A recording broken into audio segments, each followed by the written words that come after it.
Welcome back to The Explainer. Okay, today we are looking at something literally mind-boggling from the Unani pharmacopoeia. It's a historically complex, absolutely massive formulation called Majoon Muravvahul Arwah. Honestly, when I first saw how this was put together, the sheer scale of it just blew me away. I mean, we're talking next-level ancient pharmacy here, and I know you're going to find it just as fascinating. So, let's dive right into this. What in the world do rubies, turtle eggs, highly potent opium, and pure silver actually have in common? I know, it sounds like a random loot drop from a fantasy video game, right? Well, believe it or not, these completely disparate, frankly wild items are all exact ingredients in the massive medieval-style recipe we're breaking down today. Now, let's look at the grand classical claims for this medicine. The historical texts use these really specific terms for it. Mukawi kalb, mukawi damag, mukawi jigar, mukawi meda, mukawi hafiza wa zehen, and finally, mukawi arwah. Basically, translated, this means it was engineered to be the absolute supreme tonic. We're talking a massive boost for the heart, the brain, the liver, the stomach, human memory, and get this, even the ruth, the spirit itself. It was basically designed as an epic, all-encompassing cure-all. So how exactly do you build a supreme tonic for the spirit? Well, you start with an awe-inspiring first group of ingredients, literal precious stones and minerals. They used 4 grams of each gem.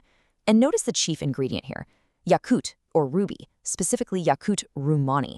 But they didn't stop there. Oh no, they threw in agate, turquoise, emeralds.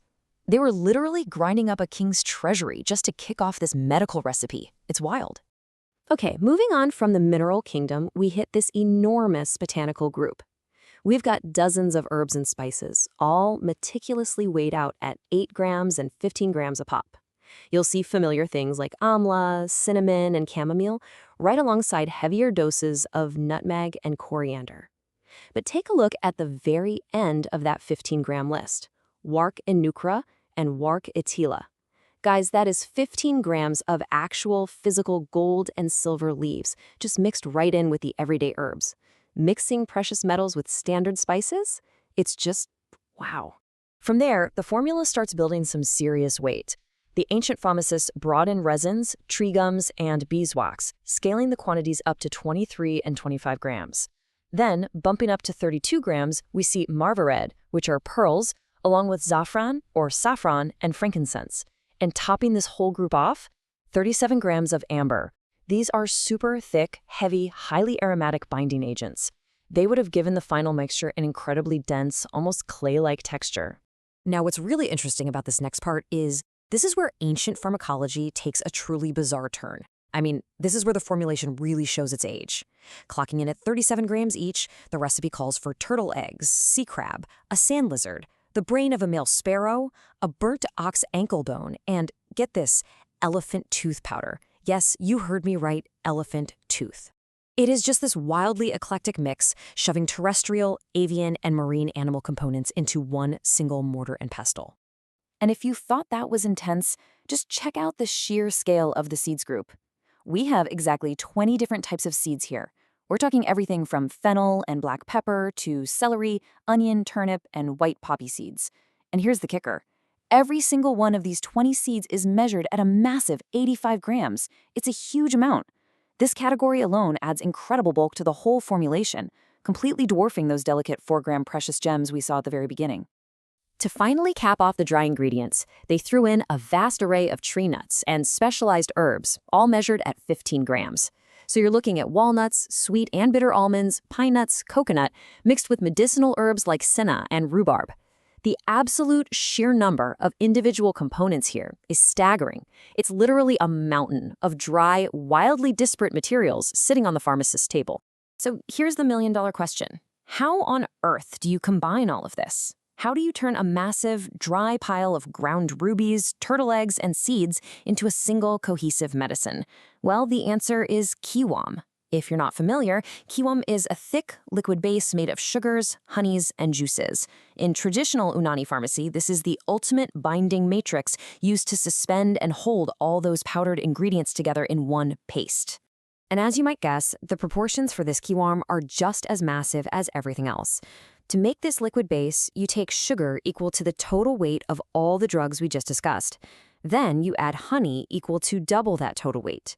Next, you take that staggering mountain of sweetness and mix it with 5 liters of grape wine, 2 liters of fruit juices, like sweet pomegranate and apple, and 2 liters of fragrant aqua distillates, like rosewater. It basically becomes this giant vat of sweet alcoholic syrup. Now, the historical manufacturing process itself? Surprisingly straightforward given the chaos of the ingredients. Step 1, powder all the dry drugs. Step 2, boil the sugars, honeys, and liquids together to form that thick kiwam. Step 3, mix your giant mountain of powder into the kiwam. In step 4, boom, you have your Majoon, or medicinal paste. But wait, do you notice what's missing here? I was honestly perplexed reading this. There are absolutely 0 modern specifications. No temperature control, no exact heating durations, no precise sieving sizes. Just kind of mix it all up and hope for the best. Which brings us to a very, very serious reality check. We've been marveling at the history, the sheer scale, the total extravagance of this recipe. But is this ancient pharmacological wonder actually safe for modern use? It's a vital question, right? Because historical fascination is one thing, but actual human consumption in the modern era is a totally different ballgame. Well, the shocking reality is, no, it's not safe. This formulation is packed with highly toxic ingredients. Look at this, 150 grams of cannabis, 35 grams of highly poisonous datura seeds, 10 grams of potent opium, and 100 grams of coarse aphai, which, by the way, are tablets derived directly from snakes.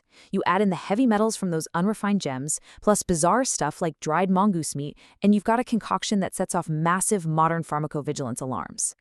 And this brilliantly illustrates the core tension of studying historical medicine. On one hand, you have these incredibly grand classical Unani claims of an ultimate, supreme tonic that can literally revive the human spirit.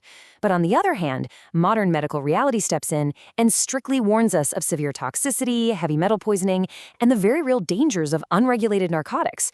You just cannot equate ancient poetic claims with scientifically proven modern therapeutic safety. Because of these extreme risks, there is a clear, stern directive here against self-medication or, attempting to whip this up in your kitchen. High-risk groups, children, pregnant women, the elderly, or anyone dealing with liver, kidney, or neurological diseases could be severely, severely harmed by these ingredients. This is a powerful historical artifact, absolutely not a casual DIY home remedy. We have to respect those modern safety guardrails.